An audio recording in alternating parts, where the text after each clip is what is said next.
giving you the real from A to Z surrounding the Dallas Cowboys. News, updates, rumors, transactions, takes, and more. So strap up, Cowboys Nation, and start your day off with A to Z Sports. Live with Will Steele. 3, 2, 1. Here we go. Y'all funny already.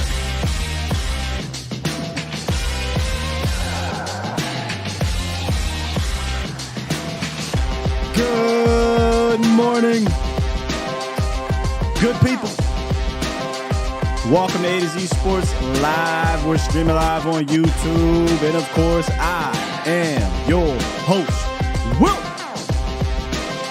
Skywalker. Still. Boom. Yes, I got my quadrant jubilator, my Jarvis system, my fiber optics fixed. I'll tell y'all about that a little bit later, but we are back. And coming up, I've got 3 free agent targets I think the Cowboys should be interested in. And I do think they're realistic targets. I know how I am here. I don't like to sell y'all too much hopium. But I feel like there was some hopium sold to y'all the other day with our guy Jimmy Johnson. So we're going to talk a little bit about that. Plus, in the roundup, we also got Tyron Smith news. I don't know if it's news, but we got a word, some good word that Tyron Smith on his possible return to the Cowboys in 2024. So make sure y'all stick around for all of that. Good show lined up for y'all. Good morning, Bomb Squad. Bomb Squad! Yeah, man. Vach is hilarious. I checked out Vach's show and he was like, yeah. Your Sky's quadrant jubilator is all messed up. He ain't lying. It really was. After the show on Monday, I'm sitting here doing work, putting together yesterday's show, which didn't happen. It's happening today. And the internet's going in and out, connections going in and out. My wife is texting me, hey, is your Wi-Fi? What's going on? Yeah, I'm like, yeah, it's going in and out. And then it just completely went off. So I hit up AT&T because, when you're in Texas, man, you got to have AT&T. You can't have nothing else. So I hit up AT&T, and the dude is like, yeah, man, the fiber wires is physically damaged and the Jarvis system and all this stuff. And he is like, I'm not sure if you understand what I'm saying, so I'll say it in layman's terms. Like, I don't understand what you're saying. I was like, so how long is this going to be down? It could be up to 3 days. Sir, I work from home. I need my internet. Well, it could be 24 hours, but I'm just giving you it could potentially be 3 days. I said, oh, this is some bullshit. It got fixed yesterday, but I wanted to make sure that, it didn't cut in and out on me. Because when the internet go out, it go out. We done. So it looks like everything is good to go. And I'm back. Here we are, man. Everything is good to go. We got a nice little show lined up for y'all. Appreciate you, Cowboy degenerates, for being here with me. And I don't say that. I don't say that in a negative way. I say that because you have to truly love this team to be here with me February 21st, 2024 at, depending where you're at, 6:52 in the morning, 9:52 in the morning, 8:52 in the morning, wherever it is. You have to at least either love this team or love what we do here on this channel or this show. And I appreciate you guys for that. So we got some good stuff to talk about here. We're going to start off in the roundup, and then I've got 3 realistic trade options to talk about after said roundup. So let's do it, y'all. It's time! It's time! It's time! It's time! That's fair. It's time. It's time. It is time for. It's time for the morning roundup. Round 'em up, boys. Let me talk to you. Oh, that's fair, Rolo. It's an addiction. It's a combination for me, though. I truly love this. I love this. Boy, y'all kind of addicted to it, too. You know what else Cowboys Nation is addicted to, man? Hopium. It's a new buzzword over the last few years. And Jimmy Johnson, there was a quote that came out after, stating that, Jimmy is back in the fold with the Cowboys. And I thought the actual quote was interesting. I was like, oh, what's this about? Let me chill, though, because, internet, we run with things so fast. Let's see what's going on. It got Cowboys Nation fired up. That's for damn sure. And then the audio dropped, and we got a little bit more clarity or context on this whole Jimmy Johnson, I'm back in the fold thing. I'm going to play the audio for y'all in case you didn't get a chance to hear it. Here it is. So I got to ask, I haven't talked to you since the whole thing in the Ring of Honor and Jerry Jones and that relationship, which has kind of been back and forth. It was good to see. And Jimmy, I think it's probably the first time I can ever remember a guy going in the Hall of Fame way before going to the Ring of Honor. But that's okay. But I thought you were a real pro with the whole thing, Jimmy. Well, since the Ring of Honor, Jerry and I, man, I'm on his advisory board now. We're talking on the phone. I talked to him about an hour after his Green Bay loss, and he's talking about what all he needed to do because he's had big decisions on Mike McCarthy and Dan Quinn and Dak Prescott. But everything's hunky dory now. So I'm back in the fold with the Cowboys. Well, I thought it was great. I mean, that was pretty cool to see your guys, and I know a lot of your guys been pushing for it openly for a long time, and whatever it is, it just feels right in Dallas. It really does. It was great to see. So, Jimmy, I got to ask you. So that's the audio for those who may have not heard it. You can kind of hear in Jimmy's tone there. He's saying that in jest, right? Like he's having fun with it, the whole advisory board thing, and hell, he may be on whatever this advisory board is for Jerry Jones. But if I had to guess what it was, it's a place for Jerry to vent. That's kind of where I'm at with it. But all jokes aside, there are both sides to really discuss here with this whole Jimmy Johnson thing. Number one, it is great to hear that him and Jerry are in a good place where he can reach out to Jimmy, he can vent and talk about, the team that Jimmy helped bring 2 championships to. That is really, honestly, and all jokes aside, really great to hear because we know there was a weird relationship between them for the better part of 20-something years. So that is good to hear. But the other side of that, unless Jimmy is telling Jerry Jones to hire a real general manager and have him and his son get out the way, it's much ado about nothing. Let's be real here, right? That's pretty much it. Jimmy Johnson is 80-something years old, been away from football for 30 years. He got a boat. He out here having a good time. Jimmy ain't telling. He's not going to come in here day to day and talk about X's and O's and looking at film and who the Cowboys should do. That's not what Jimmy's doing. Jimmy is an ear. Jimmy they can share stories. He can vent to him. Maybe he can give him some type of advice. But the reality of the situation is this is Stephen Jones and Will McClay running the day-to-day operations here. So unless he can truly have influence on Jerry to get out of the way, meaning Jerry's out the way, Stephen's out the way, maybe Will, if whoever they decide to bring in, football people say, hey, I want to bring my own general manager. But that's the only thing to me that would really say, hey, man, this is some type of real breaking type news. Other than that, I think it's just a good feel-good story.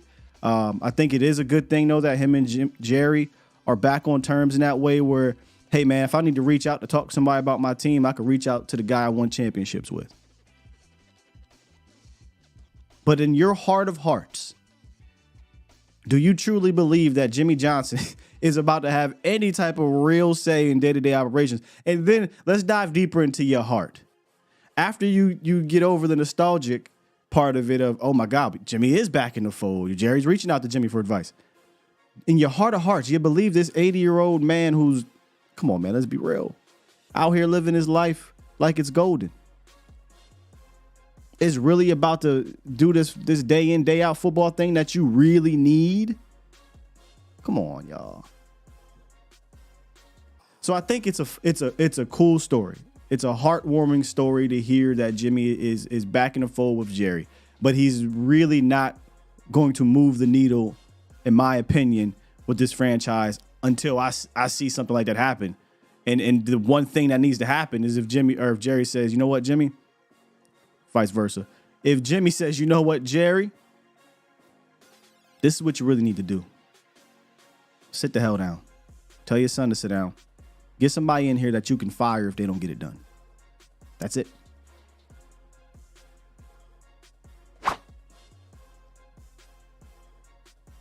Tyron Smith.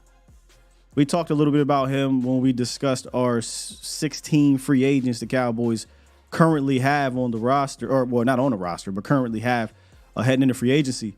And we got a quote from Calvin Watkins out of Dallas Morning News. He says, Tyron Smith wants to play another season with the team. A person familiar with the thinking told Dallas Morning News.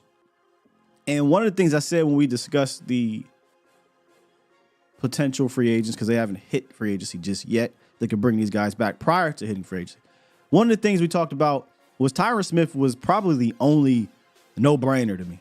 The rest of them, you could talk me out of, but I also feel like, Stephon Gilmore is a guy I'll kind of lean strongly on, and Hankins a guy, but Tyron is the one. Tyron is the one guy I say, hey man, this shouldn't even require much thinking here. You re-sign him, you put him on a playing time incentive laden deal, and you just roll. That doesn't mean you don't draft a guy early if one falls to you. That's not what I'm saying. I'm just saying cover your ass here, because Tyron Smith showed you on a particular practice squad or a practice schedule, I'm good to go on game day.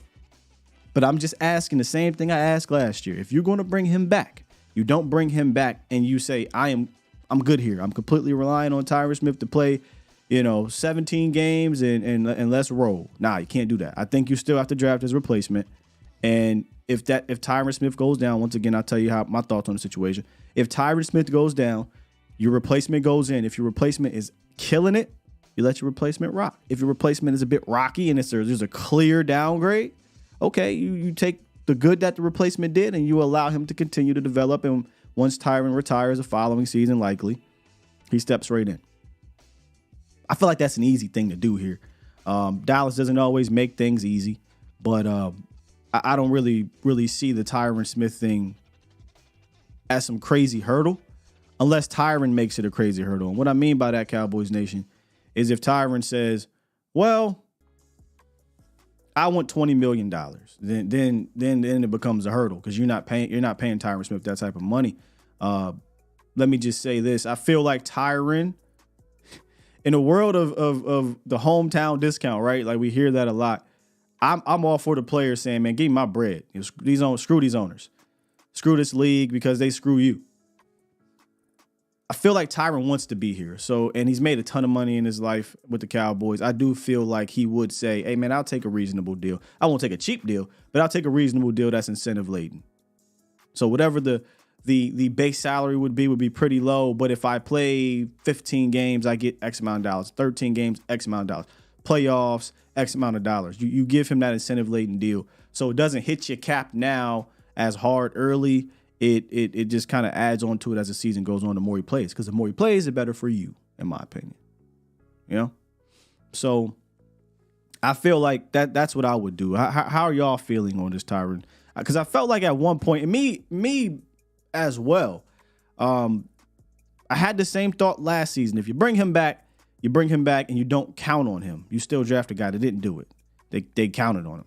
And then the season started, and right away he gets hurt, and the frustration set over. I'm not gonna lie to you, I was just sick of it. I'm like, come on, man, like it's just. And then you didn't have a replacement. I think that's what really made me sick, and because you didn't bump out Tyler, you kept him at guard, and Chuma was Chuma. So I was a bit annoyed about it. But then Tyron started to play a long streak. He played like 10, 11 games or whatever it was. Maybe it wasn't 10, 11, but he played a nice little streak, and he was playing at a high level. And it's like, okay, they found something here. Don't practice. Just don't practice, and let him go play the game. So I'm on board with bringing him back with the same situation. Incentive laden deal, don't practice, but draft his replacement. You know what I'm saying? Draft his replacement. Don't count on Tyron to be your guy, is all I'm saying. And I'm not mad at you, Mark. Honestly, I could. I don't know. This year it'd be hard for me to talk about ripping the Band-Aid off and moving on. Last year it wouldn't have been hard because he played some good ball for you. But there's going to be people out there that say, "Hey, get rid of him, move on." He gonna go somewhere else likely and continue to play, especially if he say, "Hey, look, this is how it worked for me."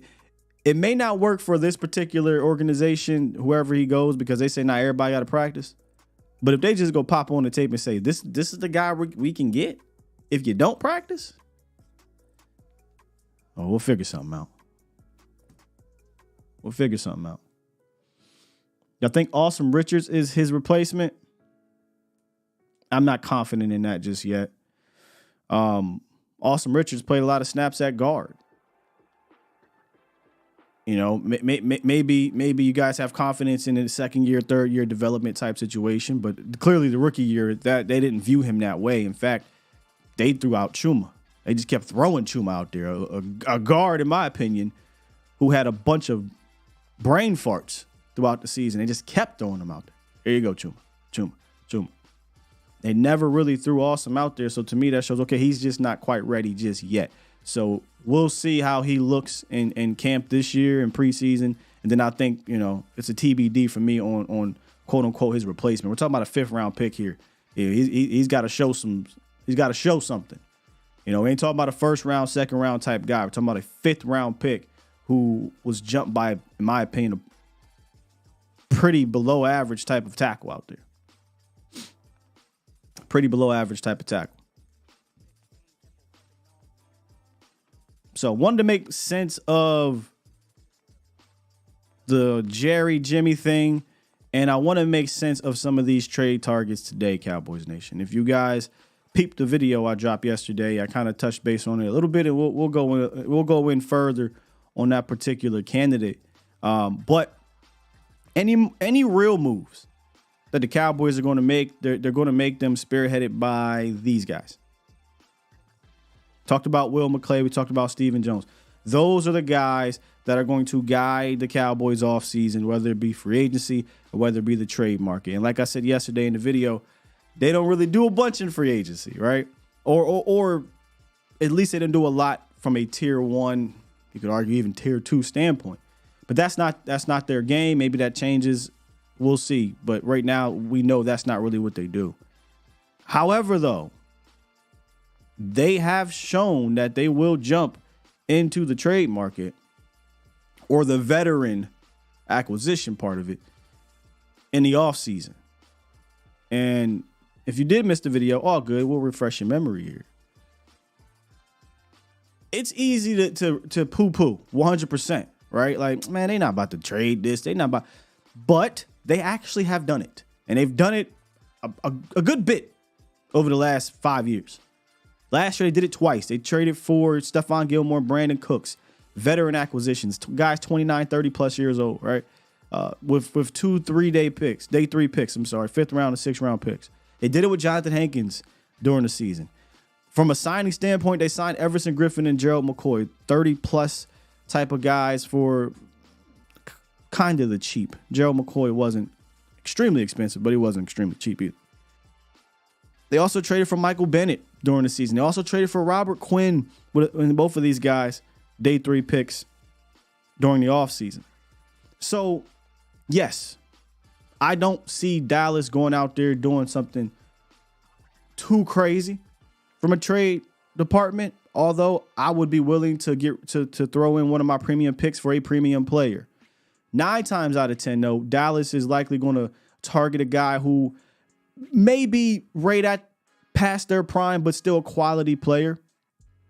But I'm going to show a few guys that, maybe one's past his prime, but it's still quality. The other guys that might be technically in their prime, but still on that 29, 30-year-old, range. I would say last year, good job here. Stephon Gilmore, Brandon Cooks. It's a good job. Jonathan Hankins, good job. Robert Quinn, good job. I think these guys gave you something, pretty good stuff here. And I don't think it's far-fetched to believe that they won't do it again, especially given they don't jump into the free agent market. They just don't. Now, we're going to continue to do free agency primer And those are also going to be realistic. There's going to be guys that aren't going to cost you 15, 20, 30 million dollars. So when doing this, probably just like y'all, when the Cowboys signed Jeff Skanina, the first name that kind of popped in my head, and I don't think I'm crazy to think about this, was that man right there, Jonathan Allen. Not going to lie, right? Because Jonathan Allen, let's just be real, he wants out. If we're being completely honest, you can tell that Jonathan Allen wants out. And it really popped in my head and made sense initially when you read something like this, right? When Jonathan Allen, he was asked about potentially leaving the Commanders. He said 1,000%. I think about it. I'd be lying if I said I didn't. I play this game to win, and I would love to win here for sure, but I want to win first and foremost. So that's always going to be at the front and center of my mind, and everything I'm going to be doing in my career is going to make sure I'll have an opportunity to win. Now, this was late in the season, but y'all remember this, right? Does it get frustrating when that season? Yes, it does. I'm fucking tired of this shit. Fucking tired of this bullshit. It's been 7 fucking years of the same shit. Tired of this shit. What can you do now going forward to get it turned around? Get our minds right and get ready to play fucking Philadelphia. Yeah, he wants up out of there. Jonathan Allen wants up out of there. So, yes, my brain turned right to Jonathan Allen initially. But then once you start breaking it down, right, you look at his contract. I wrote down some of his notes in his contract here. This is where it gets a little tricky for Dallas, and I just don't really think it's going to happen. So he's signed into the contract through 2025. Not a bad thing. You know, that's 2 years. It's not a terribly long contract. But his base salaries are $14 million and $15.5 million over the next 2 years. That's way over the Cowboys, marketability. They don't like to operate there. I was shocked they won as high as they did for Gilmore, but it was for 1 year. So that's why it was kind of understandable. But 14 and 15.5 million, he'd have to come here and then renegotiate, and I just don't see that happening. So the new leadership there, Dan Quinn, maybe Dan Quinn says, yeah, we'll move him, but I'm not about to send him to the Cowboys. I'm not about to send him to my division rival. So that's another thing that you could say, yeah, I don't know about this Jonathan Allen thing. Like, yes, it sounds great. You've got Jeff Skanina here, who coached Jonathan Allen for 4 seasons. Jonathan Allen spoke highly of. We showed you the quote the other day. But the reality then sets in that, will the Washington football people trade arguably their best player to a divisional rival for a 6th-round pick? Nah. And then looking on the other side, will Catboy and them say, shoot, I'll give up a 3rd-rounder or whatever it may take and take on Jonathan Allen's $14 and $15 million contract over the next 2 years? No. I don't see that happening. So I don't think that is a particular realistic option. Cowboys Nation, do you feel like Jonathan Allen could be a realistic trade target for the Cowboys? I ain't trying to sway you away from it. I'd love to have a Jonathan Allen. I operate with an understanding of how this team operates.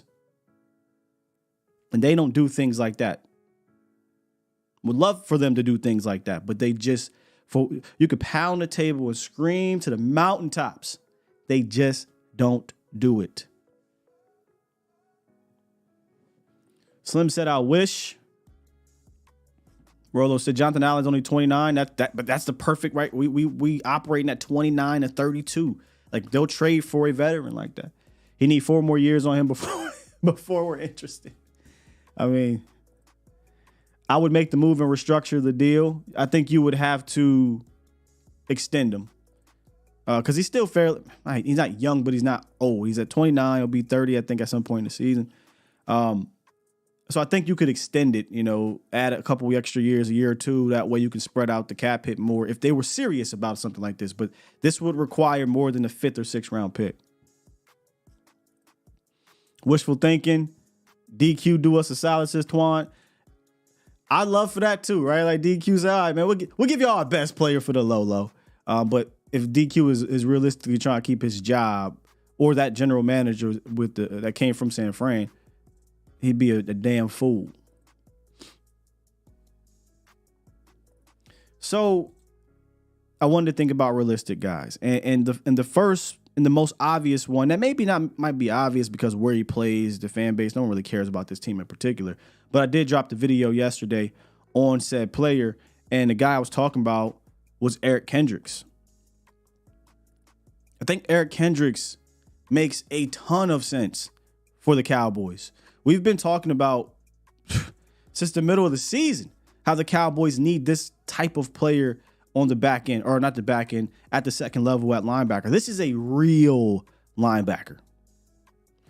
And he signed on with the Chargers last year. But now the Chargers have new leadership. They're bringing in John Harbaugh. So I think there's an opportunity for Kendricks to potentially be on the market one of two ways. You go look at his year. I think he had a good year. I went and watched 3 games from the Chargers last year. And let me just tell you, his demise is greatly exaggerated. People on Twitter are talking about, man, he's cooked. I know he's not. That's not true. He can do things that, in my opinion, your Cowboys linebackers just did not do a whole lot of. He plays like a true linebacker. He gets downhill. He can scrape. He already was always a good cover guy, in my opinion. But if you bring a guy in like Eric Kendricks, I think he can help fast track a Mike Zimmer defense. Well, how is he in the run game? Because a lot of people always ask that. That's what I was getting told. Hey, what does he do against the run? Because I showed a clip of him talking about the pass game. If he was on the Cowboys roster, Eric Kendricks would have been your best linebacker, and it wouldn't even have been particularly close. It would have not been close. Last year, his average depth of tackle was 3.1 yards, almost a full yard better than the Cowboys' best guy, and that was Damone Clark, who was around 4 yards per carry. In fact, when you go look at it, Eric Kendricks was in the top 20 of qualifying linebackers in that particular stat. He had a better average tackle depth than guys like C.J. Mosley, Nick Bolton, Patrick Queen, Demario Davis, Roquan Smith. And these are all guys we respect and would love to have on this team. And you might say, well, the Chargers defense was trash, though. Like, so what are we talking about here? As a whole, yes, the Chargers defense wasn't that great. But when you go look at their run defense, that wasn't the main issue there. They may not have been dominant, but they were pretty solid for the most part in certain categories and really good in others. They were 13th in the league in yards per carry overall, and that includes running quarterbacks. But they were 9th in EPA per play against the run on early downs. So when you're talking about first and second down, they were a top 10 team defending the run. Where were the Cowboys last year? Defending the run in EPA per play on early downs? 23rd. So, before we poo-poo Eric Kendricks because he played on a particularly bad defense, against the run, that's not the case. And I think he'd be your best coverage linebacker right now, too. So, what's it look like for Eric Kendricks from a bio standpoint? He'll be 32 years old when the season starts. He's a 9-year veteran. Boom, check. That checks the box right there as a trade target candidate. He's a former All-Pro that still got some ball left in him. Check. That's another check. Oh, and he just happened to play for Mike Zimmer.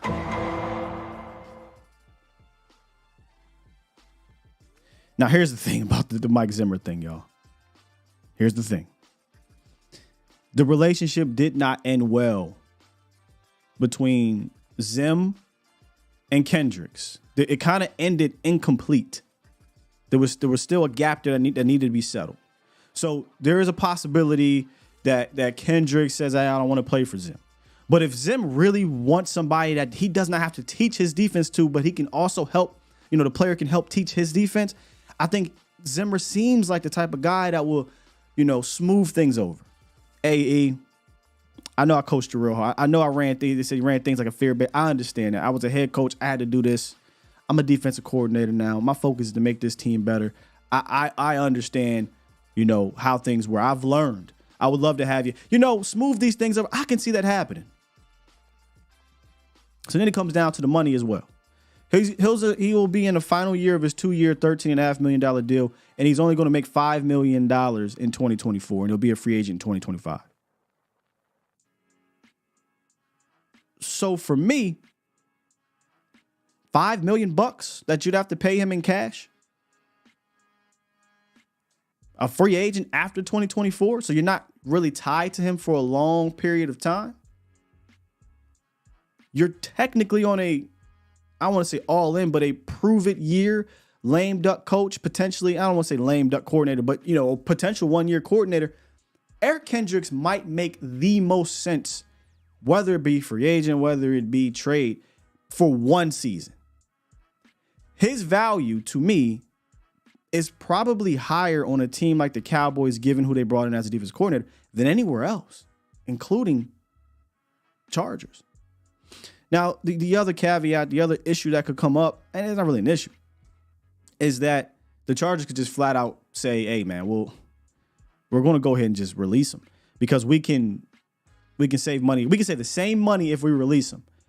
My thought, though, would be, well, if Dallas or if Zimmer truly wants a middle linebacker for this particular year to fast track this defense at the second level, who also, by the way, doesn't stop you from drafting the guy. You still draft Edgerrin Cooper. You still draft whoever the hell you want. But if they want to fast track it, and they don't want to give him the option to pick and choose, then you say, okay, well, I'll give you a 7th round pick. I mean, you know what I mean? I will give you a 7th round pick to obtain his rights for one season. And that's when you say, okay, Zim, need y'all to sit down, smooth this thing over, because y'all gonna need each other for 2024. Well, Scott, we don't got a bunch of day 3 picks. This is true. They'll likely get 2 more. They'll likely get either a 5th or 6th or 2 6-round picks for the compensatory situation, and you can trade those now. Or if you don't want to touch your 2024 compensatory picks, you can say, we'll go into 2025. You know what I'm saying? And we'll give you a late day 3 2025 pick. Either way, my point is, I do think that Eric Kendricks is available and attainable realistically. And I don't see the downside in this. If it doesn't work out, it costs you $5 million. The dude's a durable guy. He didn't play all the games last year. I think like 15. I think he missed a few.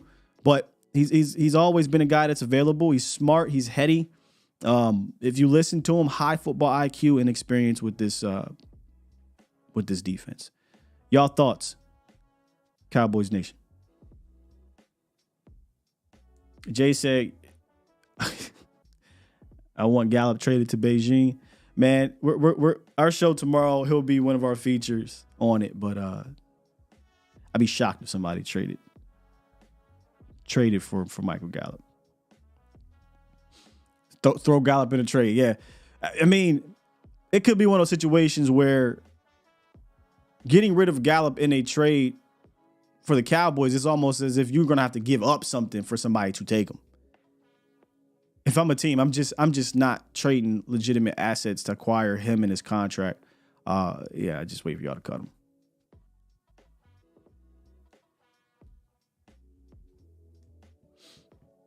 Reggie's on board. Special cases, I do it if the price is right. I feel like the price would be like this, Special. I feel like this would be the price. Day 3. And let me say this, because a lot of people are like, well, wait, Sky, you just gave me all these other free agent guys. I like a handful of free agent backers better for the intermediate term. There's no doubt about it. We talk about Aziz, and he had a better, statistically, certain categories. Sometimes it's better than Aziz, but I like Aziz. Y'all know that. I think Josie Jewell could come here and fit. I don't know if I like him more than I like Kendrick. I think Kendrick is a better player, but Josie Jewell also fits the mold. We talked about Tranquil. There's Blake Cashman. There's Willie Gay. There's a lot of linebackers I also like. But for this particular show, when we're talking about trades, I just think Eric Kendricks makes a ton of sense, Cowboys Nation. Another guy that I want to get into, and we can just talk about B.J. Hill right this second. B.J. Hill, y'all. Defensive tackle. I like to look at some of these defensive tackles that are going to need, that could potentially be moved. And I don't know if this is a guy that will be moved, but I do know he is on the last year of his deal, and he fits that veteran mold, right? He's 29 years old, be 30 during the season, and he's had a ton of success with the Bengals. Now, the Bengals actually traded for him from the Giants. They traded their center, I think it was Billy Price, got B.J. Hill. B.J. Hill ended up having a fantastic first year with them. They went to the Super Bowl and elected to keep him, obviously. And then over the last 2 years, he's been a good player for you. He's been a really good player for them, 13 sacks in the last 3 seasons with Cincy, 12 tackles for loss. And last year in particular, he had 51 tackles, 22 stops, 4.5 sacks. And if you're looking into the grades, if you're into it, I always like to say that because not everybody's into run grades. He's never had, or grades in general on PFF, he's never had a lower season, a season lower than 63 in the run grade. And a handful of them, like 3 or 4, above 70. And this is a big fella that can go. He's played in 71 and 79% of the snaps the last 2 seasons for Cincinnati. And the 3 seasons prior to that, it was much lower. It was like 42%. So if you need him to play a role, he can do that. If you need him to be a guy, hey, I need you out there, down and down out, he can do that. Now, he's not the 360-pound trash can full of dirt, but don't get it twisted.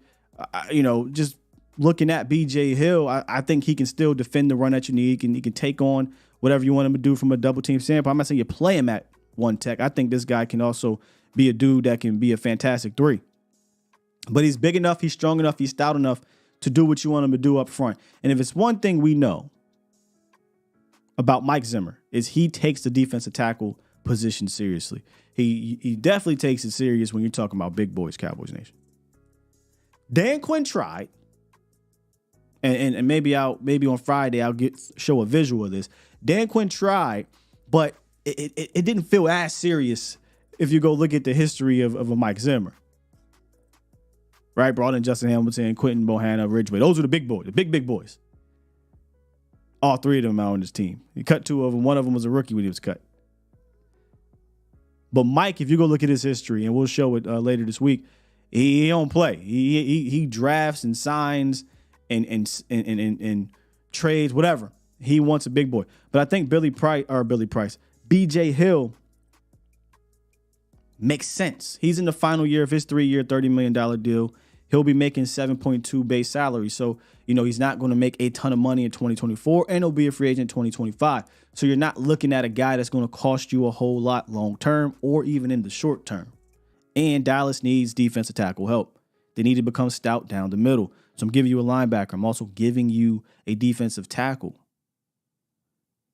And again, I don't think it would cost you a whole lot, especially if the Bengals are trying to save some money somewhere. Because if they do cut or trade B.J. Hill, they'll save $7.5 million on the salary cap.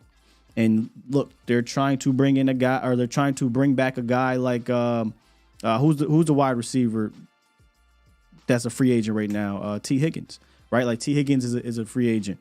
Jamar Chase is up for a contract extension. They don't have to do it, but Jamar Chase is up for a contract extension. Maybe they might look and say, hey, where can we cut some corners here and save some extra money? I pick up the phone. There's nothing wrong with picking up the phone. Hey, what you guys' thoughts on B.J. Hill? What would it take? I don't know if a 6th-round pick would make it work. I think he's a good player. But you also have to throw in the fact that it's a 1-year deal. So I'm not giving you too much. Maybe next year you dip into like a 5th-round pick. And they say, cool, I prefer the $7.5 million. Here's a 5, go get him. B.J. Hill. Is anyone I get it. This dude's not Aaron Donald. But if you happen to go take a look, even if you're taking a look now, or if you've been following the Bengals, or you happen to take a look after the season was over, you'd be in or out on bringing in a guy like B.J. Hill for a day 3 pick.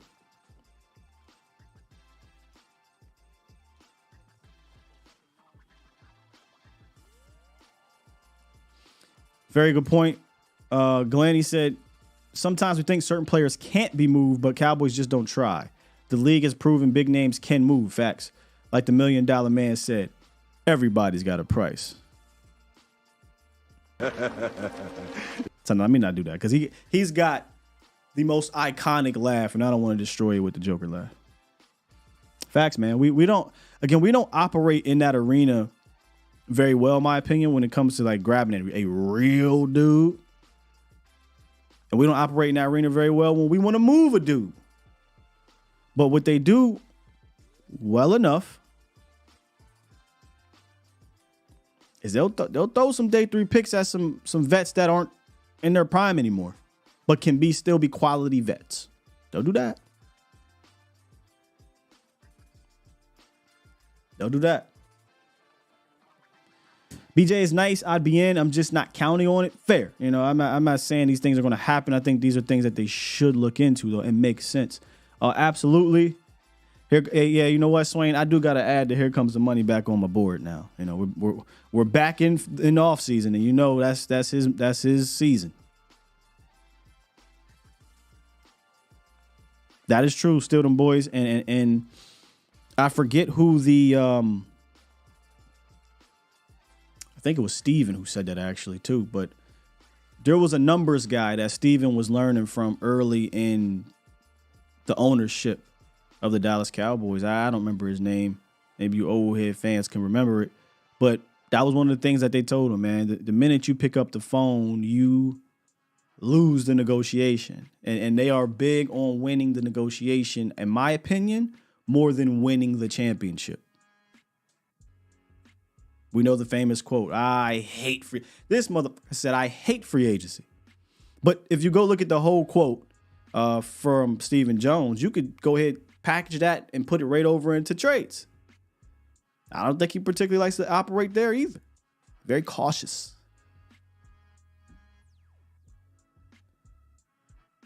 He learned from Bernie Madoff.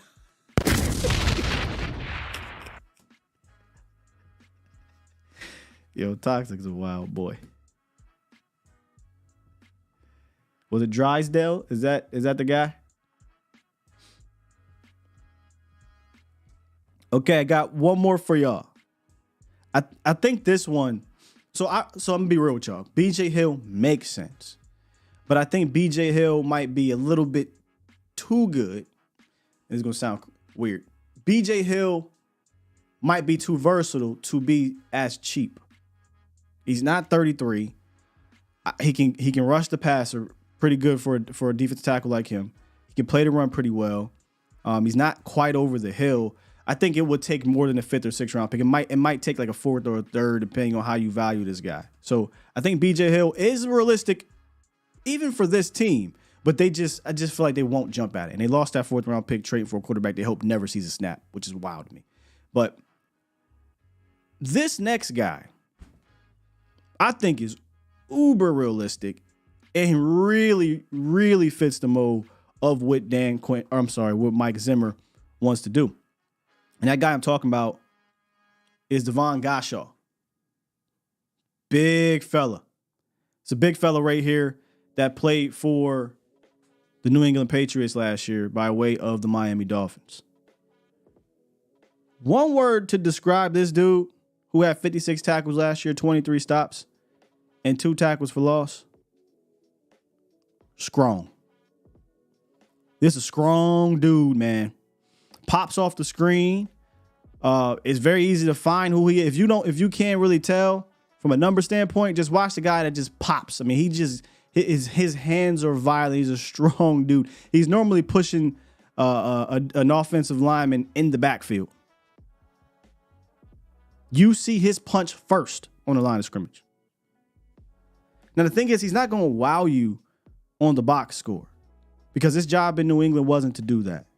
His job was to make everybody else's job easier while causing chaos at the line of scrimmage. And he did that. He did it well. In fact, he did it so well, coming off of his rookie contract, he got a pretty nice contract for a player of his caliber and in his position. So when I was watching him, there was a lot of Hank I saw, in the sense of, I think both him and Hank do a fantastic job of stacking and shedding and flowing down the line of scrimmage. And a lot of that comes from being a veteran in the league. If you notice, a lot of these big defensive tackles like this, they when they're flowing the way they do, when they're able to see things, you see the know-how, right? We talked about it coming out of college. You can be as strong and great, but there's the know-how that it just takes time on task. And he has the know-how. Sometimes he looks even stronger than Hank, in my opinion. So when you look at Gottschall, once again, we're talking about a vet, a 7-year veteran, 29 years old, be 30 during the season, so he's right in that area. Played for Brian Flores and a Bill Belichick, so guess what? He ain't going to be a stranger to a Mike Zimmer. No, sir. Those two guys are no-nonsense guys. And like I said, he played that position well enough to get a 2-year, $20 million deal. But Belichick's no longer there, although one of his defensive coaches has taken over in that organization. They may say, hey, look, we're starting over. We could save some bread. If they were to move on from Gottschall again via trade or cut, June 1st cut, they'd save $8.5 million. It's a good chunk for a team that's looking to start over. So that's where, if I'm Dallas, let me pick up this phone. He's only going to make $7 million in base salary in 2024. Let me pick up this phone. Hey, New England, you guys interested in the day 3 pick? We can look for a 6'3", 330-pound guy. If you go look at the history of Mike Zimmer, this is almost, this just fits the mold, Cowboys Nation. He fits the mold. Let me list off the defensive tackles real quick. I'm going to make a visual, so because again, I'm a big visual guy. Like, I feel like if you can see it, you take it in a little bit more. But let me list off the defensive tackles that played under Mike Zimmer here. Linval Joseph, 6'4", 329. Kendrick Ellis, that was a big boy, 6'5", 346. Toby Johnson, 6'4", 320. Shamar Stevens, 6'5", 310. Jaleel Johnson, 6'3", 316. David Perry, 6'2", 315. Michael Pierce might be one of the most oddly shaped defensive tackles in the history of the National Football League. This mother sucker here, 6 foot, 355 pounds. Dalvin Tomlinson, 6'3", 325. This is just in Minnesota. And the reason why I bring up Minnesota is because he had a lot of power in Minnesota to bring in these guys. It's not even counting guys that he had in Cincy. I purposely left that off because in Cincinnati, he has power, in Minnesota, he had all the power and say to bring these guys in. In Dallas, we know how it is. Defensive coordinators, they get a lot of leeway in who they want. Now, you go look at a guy like Dalvin Tomlinson, that costs you a little bit of money. I think Michael Pierce cost some money too. These guys were guys they signed, one from Baltimore, one from the Giants. But there's a clear history that he wants a big boy. And when you go look at Gottschall, that's a big boy. In fact, a lot of these dudes play with each other. So he doesn't just have one. When Dan Quinn was doing this, he would normally have like one guy. And then the guy he drafted, he makes him lose mind. So he would normally have one guy like that. Jonathan Hankins was the one guy. At one point, Jonathan Ridgeway, and he got cut, so he doesn't really count. Quentin Bohanna, and they said, we need to go get another one in Jonathan Hankins. Justin Hamilton just happened to be a dude signed off a practice squad, and he, let's be honest, it wasn't like he was amazing, but he was just a big body. So they had like three real big bodies. Mike Zimmer's coming. He's coming after these bigger defensive tackles. Get ready for it. Now, where he might get overruled is via the draft because they did just spend the Mozzie Smith pick last year. So I don't know if they're going to go double dip on that early again. They may just say, hey, Mozzie, go live at Whataburger. In-N-Out, Cane's, Wingstop. Cowboys got sponsorships with all those dudes, so he should be able to eat free. Big fella, just go be a big fella again. Because the way Mozzie played at Michigan is kind of similar to how Zim wants him to play. But he ain't as big as he was for multiple reasons. Some his issues and some the team. Because they weren't playing about the whole pass rush thing. So those are my guys, man. I've got Godshaw, B.J. Hill, and Eric Kendricks. Last year, the Cowboys dipped their toes in the trade market and came away with two notable veterans, Brandon Cook, Stephon Gilmore. I would copy and paste and do it again. Now, these are just three. If you guys got some names, we could talk about them. Maybe I could take a look and see how realistic they could potentially be. But I would copy and paste, and I definitely do the same thing. I'm a pound the table for this, man. I don't think the Cowboys are in a timeline where we can just be like, we're just gonna stay steady here. We're just gonna sit here and keep these 5, 6 picks, whatever, 6, 7 picks we're gonna have once you include a compensatory. Good to go. Let's just draft another 7, 8 players.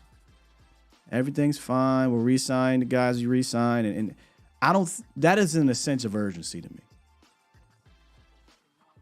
The sense of urgency would to say, screw these day 3 picks. Go give me some more veterans. Likely not going to be guys who are going to pay a whole, not going to be a Jonathan Allen. Let's just be real. It's not.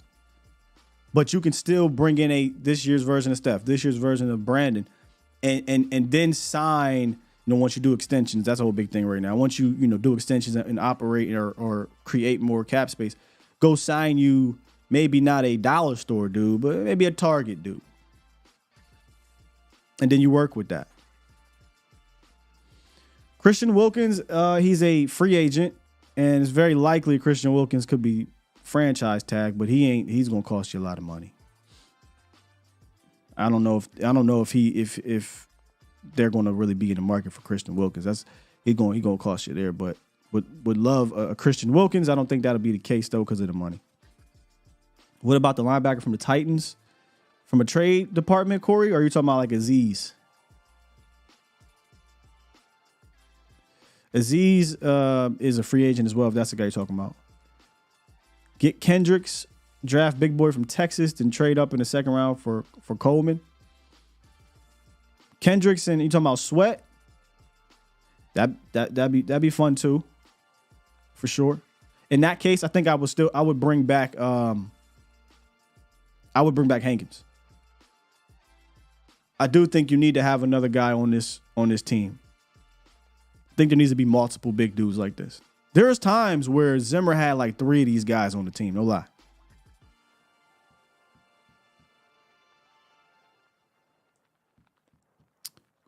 You said yes, Corey. So you're talking about Aziz? Roll back up here.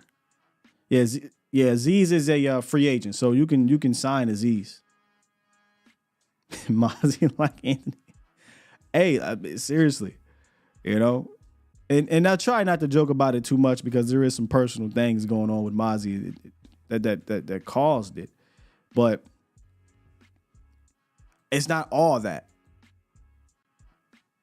You know what I'm saying? It ain't all that. They also asked him for whatever reason to lose a couple pounds.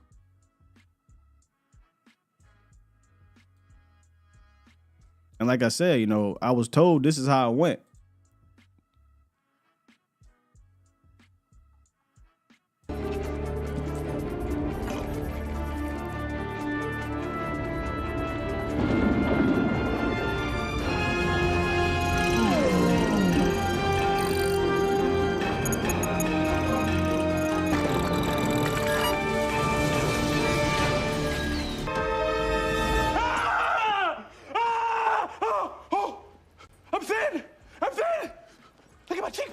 I have cheekbones. Look at my cheekbones. Yes.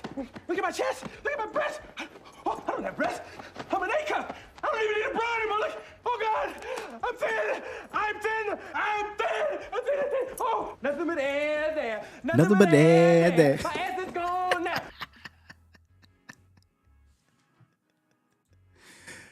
Hey, we just have a little fun, Mozzie. That's all, big dog. That's all I'm saying. Mark, what about Frankie Lavu? That's what I was told, man. So now let me stop saying stuff like that when I'm playing, because I really do be serious when I'm told certain things, and I don't want y'all to think, oh, well, Scott just talking shit. I'm not. I'm just having some fun on this Wednesday morning. Mark said, what about Frankie Lavu? Oh, hey, brother, you must not been here for the All In. Oh, yeah, trust and believe me. I watched him too. And oh boy, nice. Yes, indeed. I would love to get a guy like Frankie Lavu. Problem is, this was our quote Cowboys All In, meaning he's going to be a little bit above their price range, according to the projection. He's a do-it-all type dude. I think he can play downhill. He can rush the passer. He can drop back. You can move him around. He's more of a will linebacker to me than the middle. But man, I'd be all for it. We talked about my all-in look would be like a Josie Jewell in the middle and Frankie Lavu opposite of him. But you know what would be even better than that? Eric Kendricks in the middle and Frankie Lavu next to him. Oh, that'd be fun. You know, from a outside the Cowboys build, because, you know, you can obviously put Micah there. But outside the building, oh, yeah, man, give me Frankie and Eric Kendricks. And you want to talk about fast tracking the linebackers? Shit. It's there. You have a quality linebacker room if you add those two dudes. Thing is, though, let's just be real. You know, the odds of them paying the projections of Frankie Lavu plus doing trades for it seems very slim to none to me. Seems slim to none. I just want to make sure I got this out the way.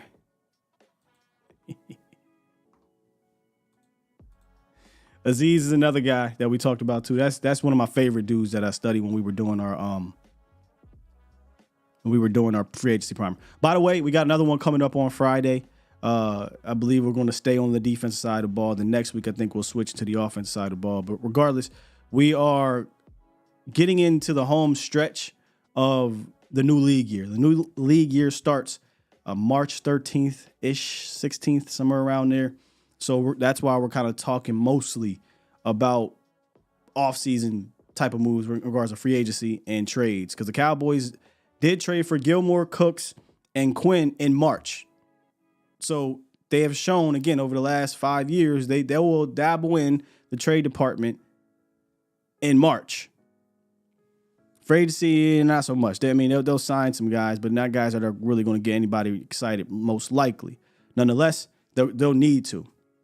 But first things first, we're going to have to do some extensions, take care of the Dak contract, and CeeDee Lamb. I think you take care of those two contracts, free up a ton of space. Now we can go out here and we can get busy.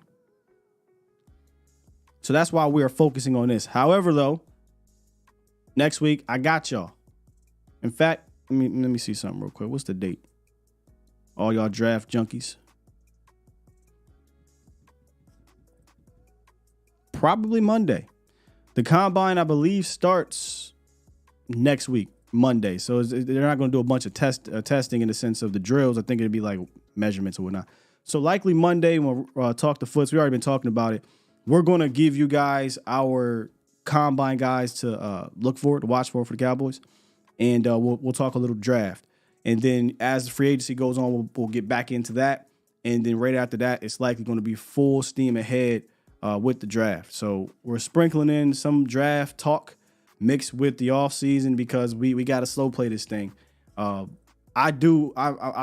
big on, it's hard to narrow down a draft for real for a particular team, or at least this team, until free agency. You might laugh because the Cowboys don't really do much in free agency, but one thing they do, they'll sign these bottom barrel dudes, and this will be their reasoning to say, okay, we got our asses covered here. Now we can go into the draft free. That's what they'll do. I'm just saying.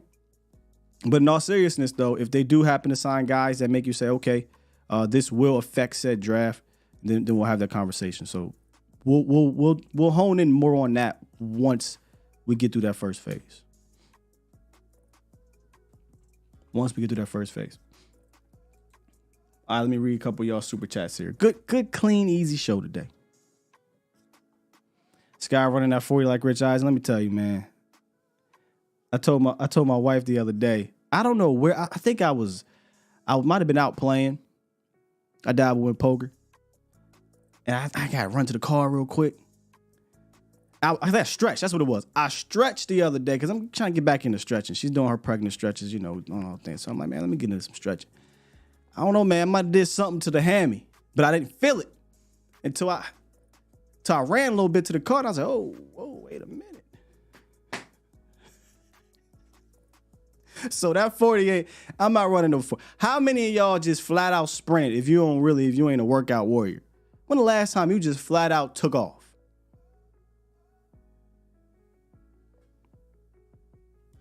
Come on, man. If you upwards of 40 plus and you flat out took off right now without taking off in the last decade, 100% something, some crackling, your knees is going to sound like your hammies getting pulled. I'm not even worried about being out of breath. Like if something happened, right? Y'all seen Kings of Comedy because this is real.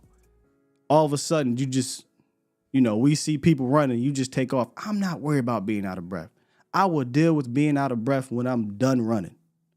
I'm worried about if just pop, pop, pop, and I start running, and they say, huh.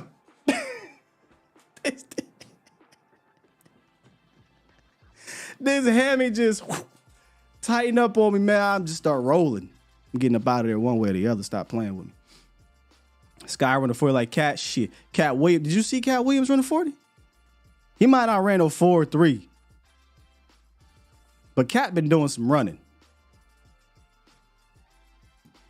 Rolo said he did some push-ups after not doing them. So see, I'm not worried about DOMs. I turn one of the rooms in here to a little mini workout room, and I do that. I'm not worried about DOMs per se. I'm worried about the hammy.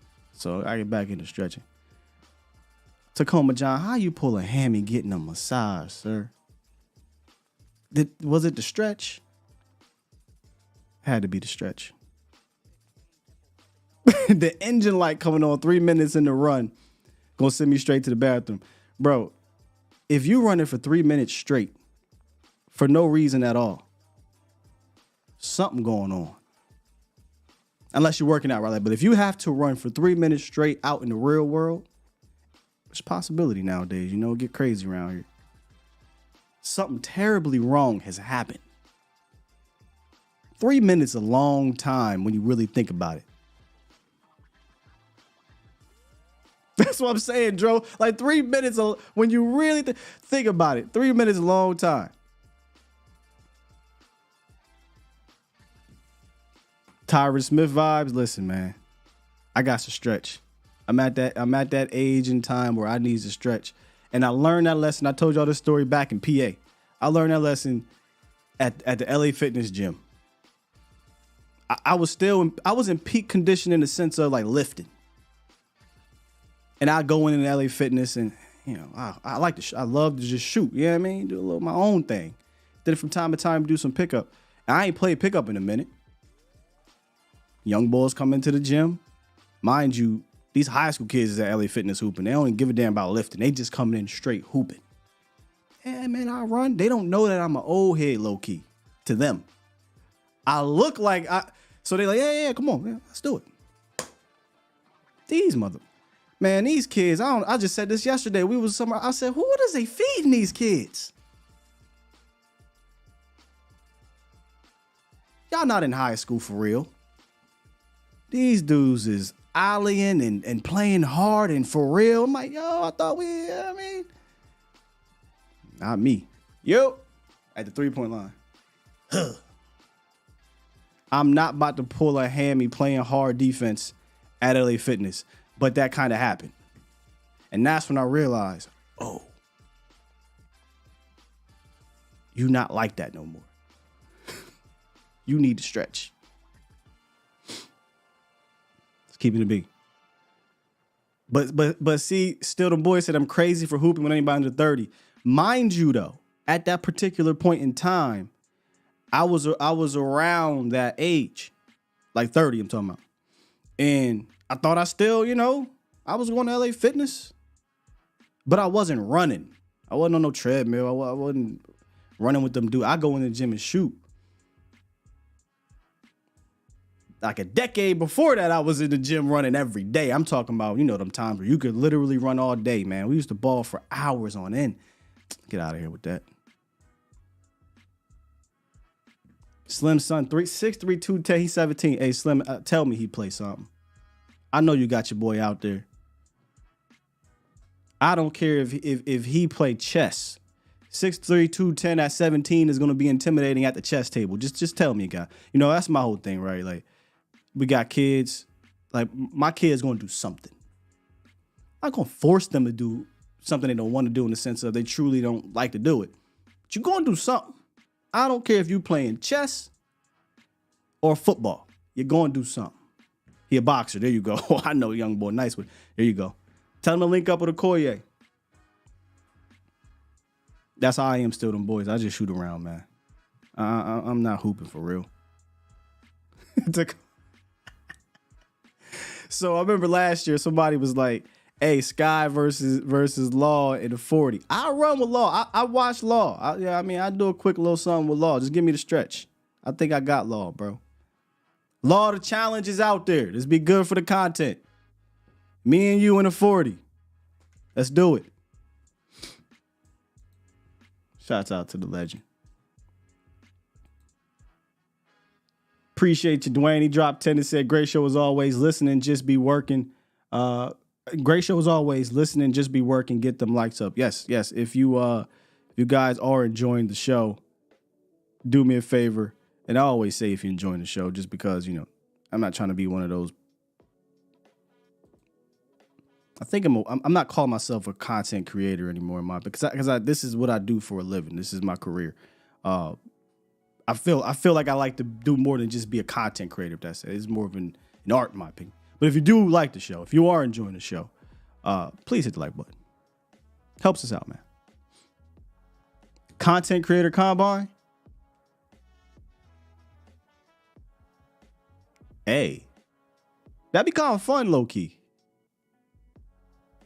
That'd be kind of fun. We got a handful of dudes down here. Me, Law, Boss is here.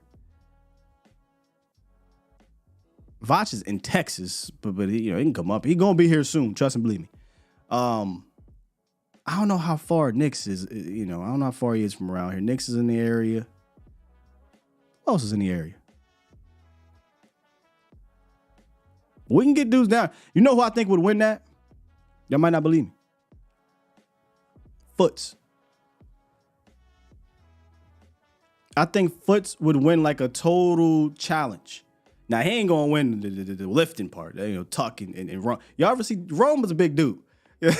Rome was a big dude. Rome going to win the lifting stuff. But the other stuff, the agility, the running, when you put it all together, you add the points up, I got Foots. My money's on Foots. And any of those combine things. Yeah.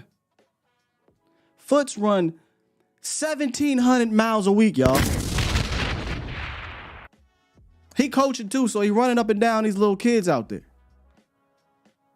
And he not playing about that health, man. Me and Foots be talking real life stuff off field. Definitely with, he's a new father. I'm about to become a father again with little. So we be talking, he about his diet. Play with Foots if you want.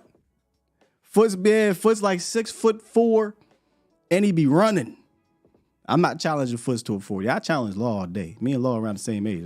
Let's go. Prime Okoye. I think, Okoye probably won a little bit of the lifting stuff too. Do anything boxing wise, Okoye got anything with the quick hands. Okoye got you. Foots real life like 6'3", bro.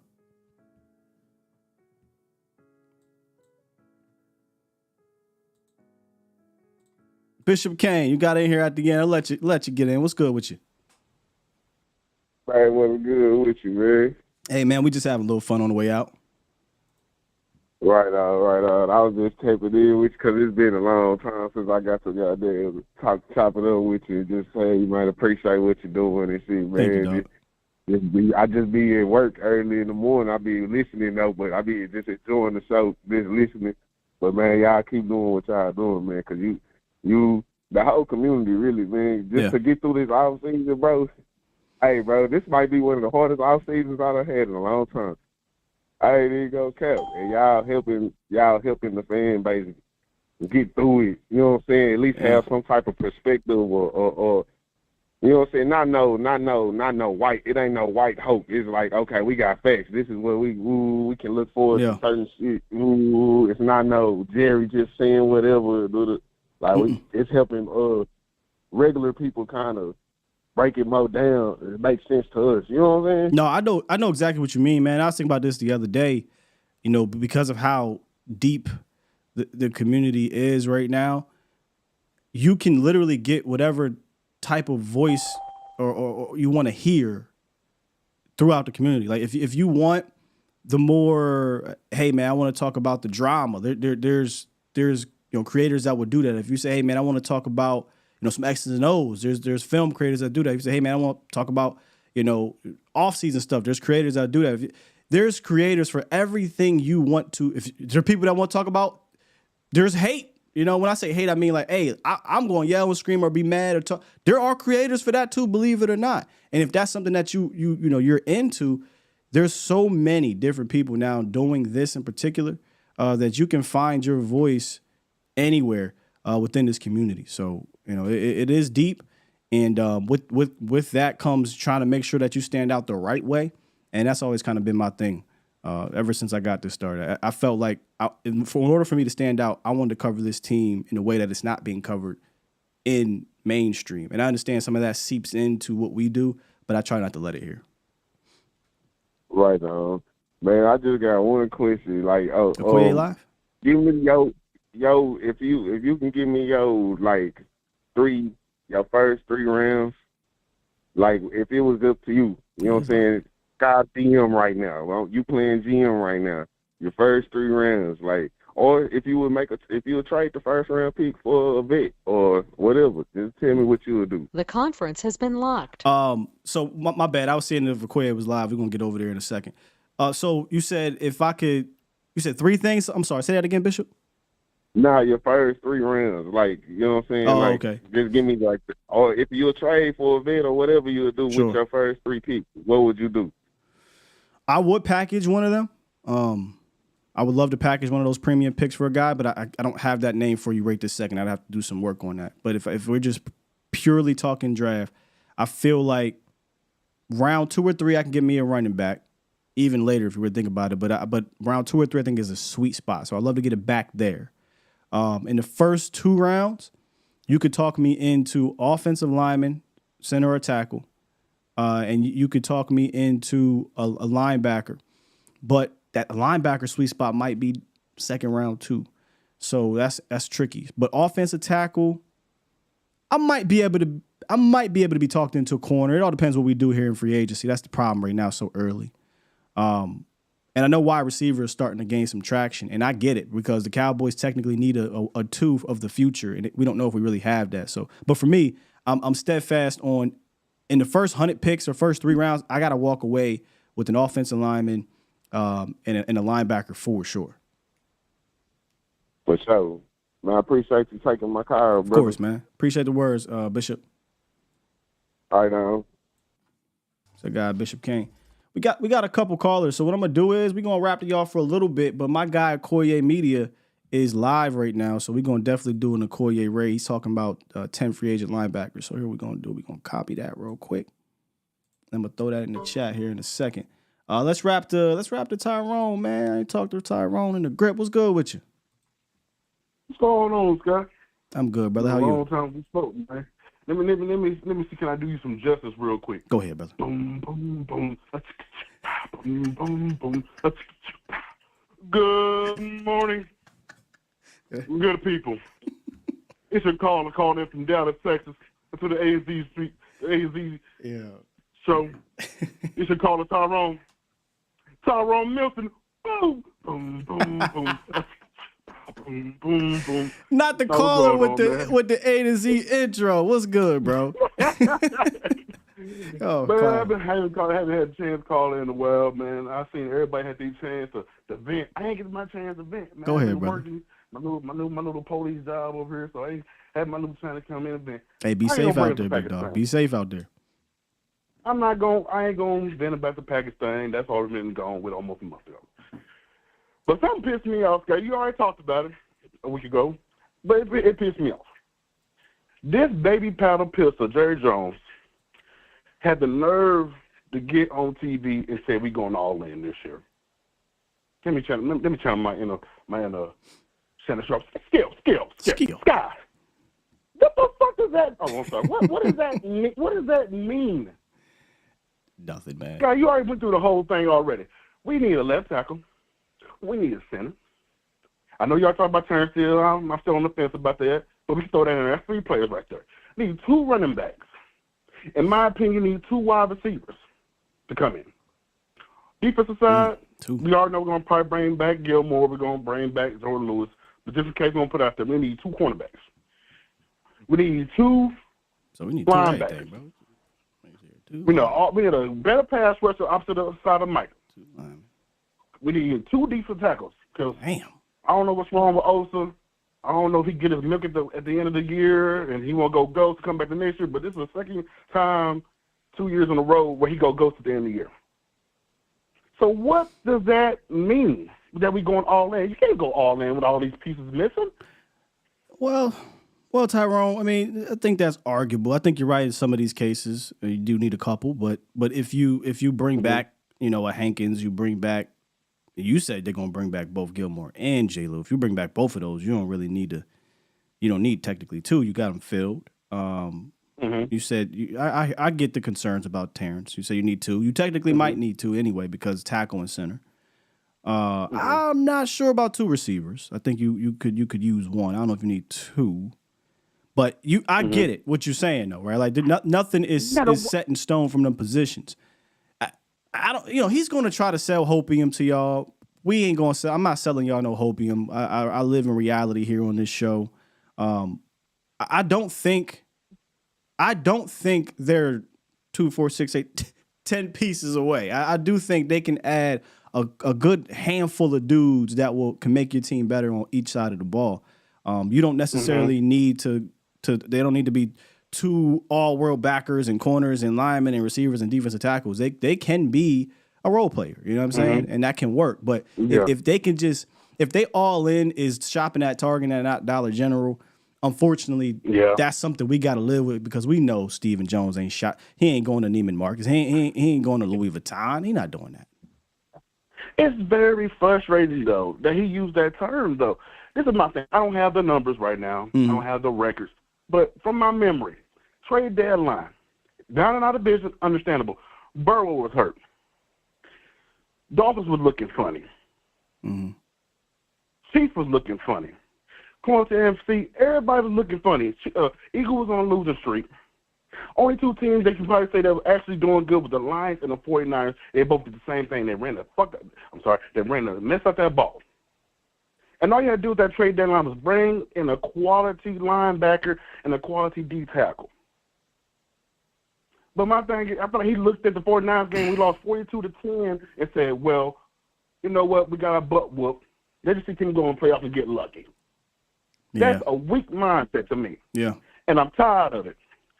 I love my team. I'm going to always cheer on my team. Where's my trash can? Ready, go!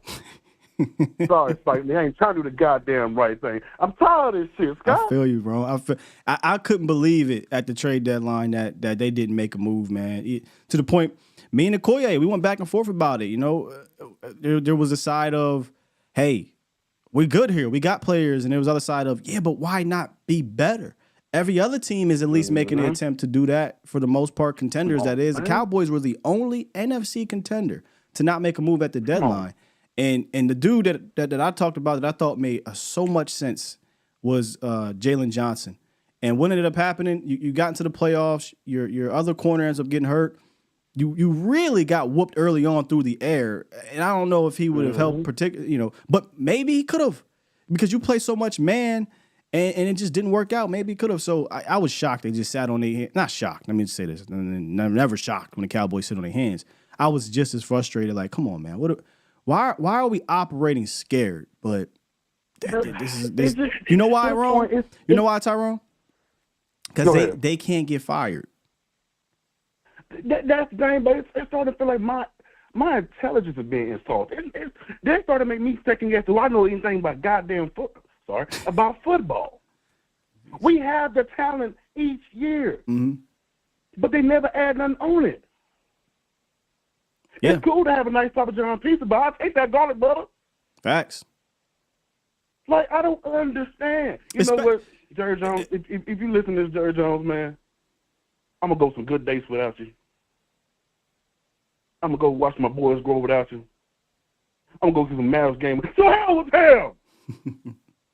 To add on to it, Tyrone, man, especially when you've historically shown that you're not hiring the particular coaches to in my opinion elevate a bunch of dudes. It's really a lot dependent on the players in combination with the coaches, but mostly the players, right? So if it's dependent on the players to overcome the coaches and the coaches to overcome the front office, then damn it, go get me more players.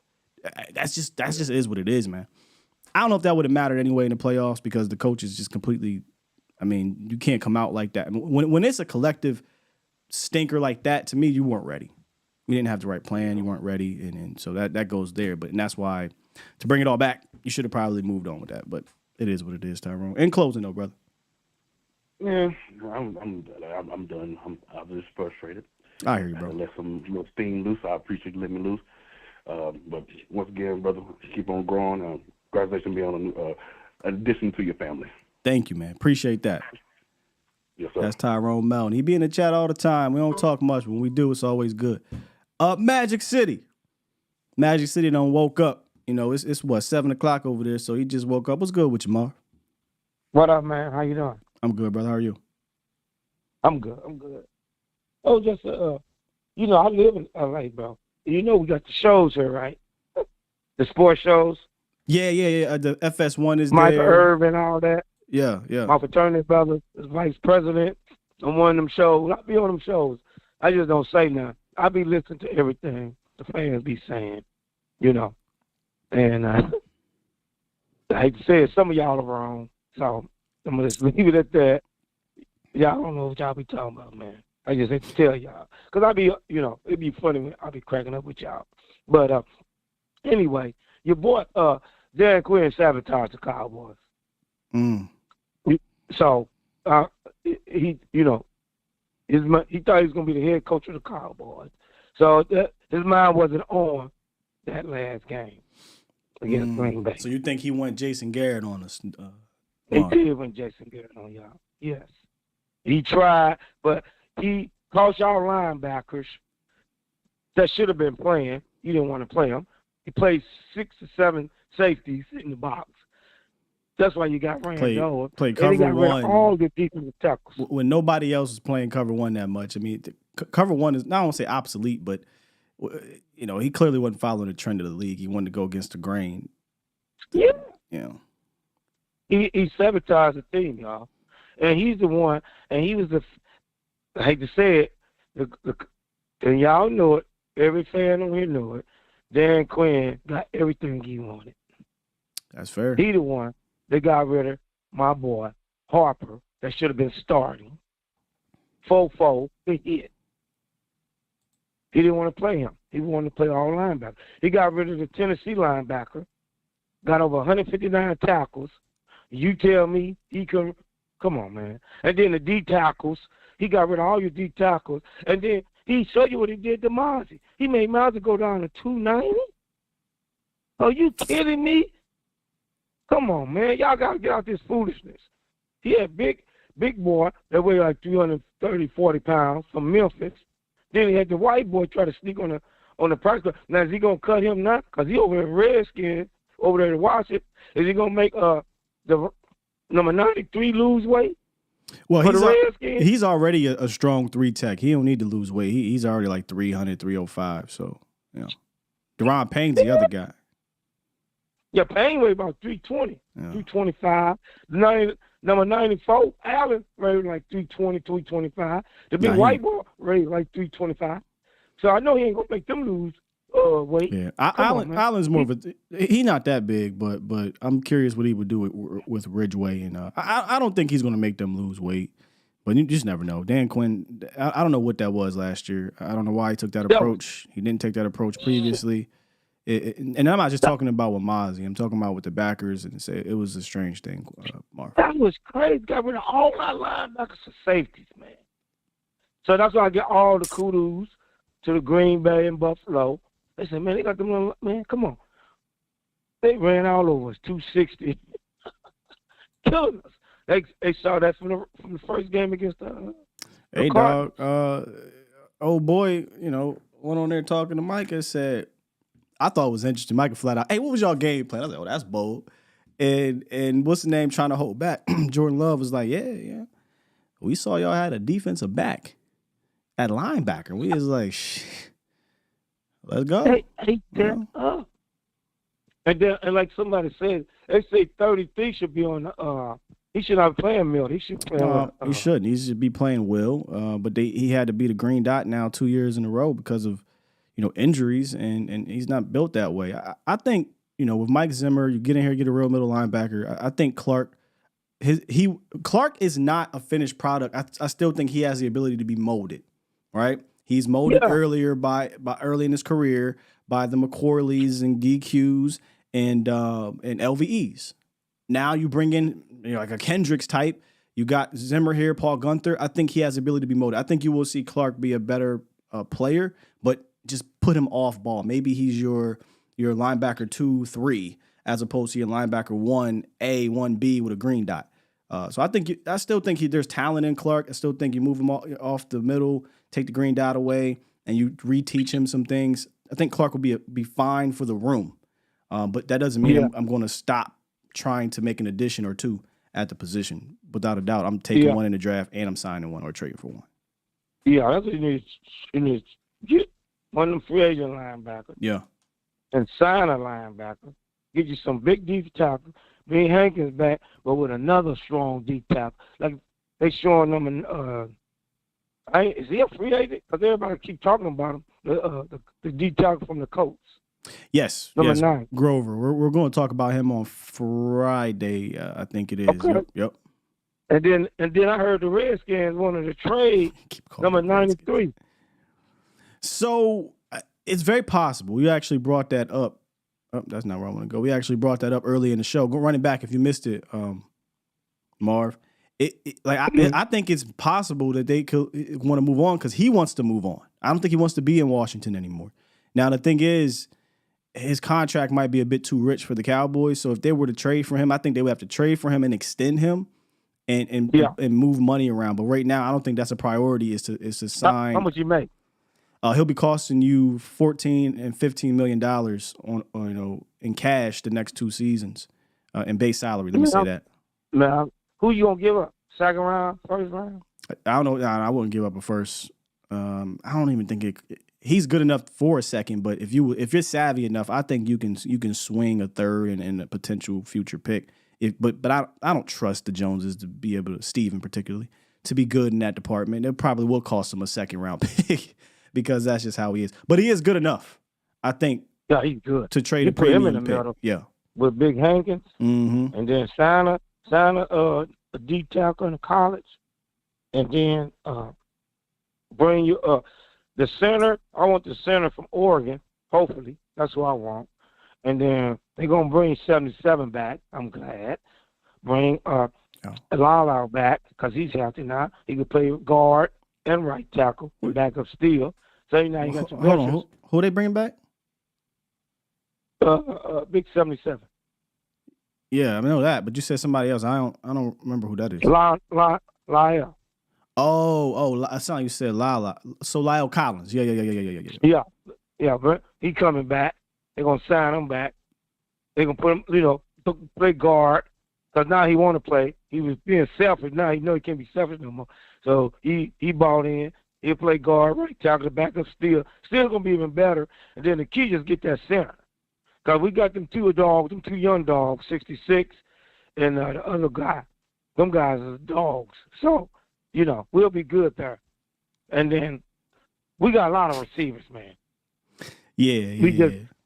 There's some good ones though in this draft, man. I'm gonna talk. We're gonna talk to Foots about it next week. But there's some good ones in this draft that make it very interesting. In those first 3 picks, make it very interesting. Bro. Yeah. In closing, In closing, I like to keep it real. I don't like fantasy. You know what I'm saying? Yeah. And we got to stop saying, like I say, me. We have the chances. The key, even if you 9 and 8, and you make the playoffs, the key just getting in the playoffs. Anything can happen. So they've been getting in the playoffs. The guy just got to coach and play. So I'm just happy for Zimmer. Let's give him what he wants, like you did Dan Quinn. Everybody on here still was bragging on Dan Quinn, except me. Even Law can tell you. Right. I did not like that. You called in early in the season, I think after the Cardinals game, and expressed your frustrations. And I was like, wait, let's just wait because he did some good things for us. But then we started to see those things, and it was like, hey, Dan, look, bro, just get us through this season because I think the time might have ran out, but just get us through this thing if you can. And he didn't. So he was on. So kudos, he did okay, but to me, he got an F because he choked. Now all the players turning on each other because of Dan Quinn. So salute to your show, man. Appreciate you, man. And all the fans, stop talking about the coach. I don't care about, like I'm going to say it again, I don't care about no damn owners. If they give me what I got to do, if me and you coaching still, we got to coach. Now we got a coach that can coach the coach and the players. That's all I'm worried about. Give me my deep tackles. What you mean you don't care about the owners, Mark? What are you talking about? I don't give a damn if they go take a shit on the field. If they give me some players and I got a good team, my defensive corner is the favorite. He lost that stuff for us. Not no Dak. Dan Quinn lost that for us. He was gone. He wanted to be a coach. So basically, what you're saying is you on the owner side, right? Like you and Steven, y'all cool. You Steve and Jerry, that's your guys, right?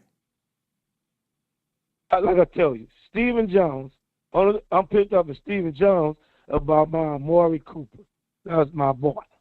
Other than that, never got rid of him. Other than that, that's your guy. I don't get. He gave Dan Quinn everything he wanted. Dan Quinn kept cutting him. Damn. Yeah. Come I'm not. on. Yeah. I'm with Steven. Oh, sorry. I'm Cowboy too. Oh. You gotta play. Yeah. I'm Cowboy too, Steve. I'm sorry. Mar. I'm sorry, Steve. That's how I want to hear it. That's how we feeling, Mar. Yes, sir. I'll give you what you want, coach. I don't want to hear no damn excuses. It's your show. You killing it. I appreciate it, Mar. Salute to Steve. How about them Cowboys? Damn. Appreciate you, Mar. You see that, Mar?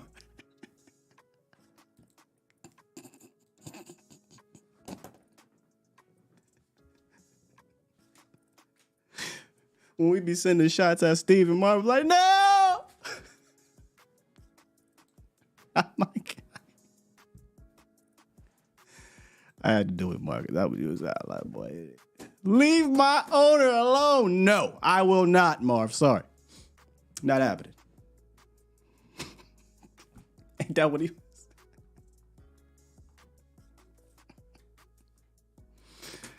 Oh, man, I got to run that movie back, boy. That's an all-timer right there. Quentin Tarantino, man, he's a legend. A legend. Appreciate you, Tough.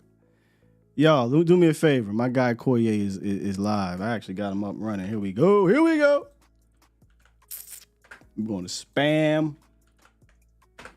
We're going to do a Sky Ray. I love that Vosh does this, by the way. We should all do stuff like this. When I'm on so early, nobody else really be on, though. And low key, moving forward for the rest of my career doing this, I'm going to try to keep this same slot. I like this slot, I like this slot. Get y'all day started. It gets my day started for Cowboy stuff too. Trust and believe, when it's over, I'm still in mode, you know. But you just recorded that movie? Hey, Mark, you recorded that movie? Mark, how old are you, Mark? Just recorded it? What do you mean? What do you mean by that? Do I still got that? What do you mean by that? 2024, Mark. That reminds me of the days I used to live across the street from my elementary school. My mom used to come home, hey, you better put that damn tape. Days of Our Lives, and what's the other one? As the World Turns and all them other Jones. You forgot to record her stories, boy. Anyway, let me do one more refresh on these super chats in the meantime, in between time. Let's go spam Okoye with the Sky Raid. Let's go record Okoye. DVR. I just thought that was, okay, that's fair enough. That's fair enough, Mark. DVR, y'all got me. You got me. The DVR is a thing. It's just 2024. I just assume DVR just come with everything, right? Like just on YouTube TV, you just, if you favor anything, it automatically gets recorded. Fair enough, though.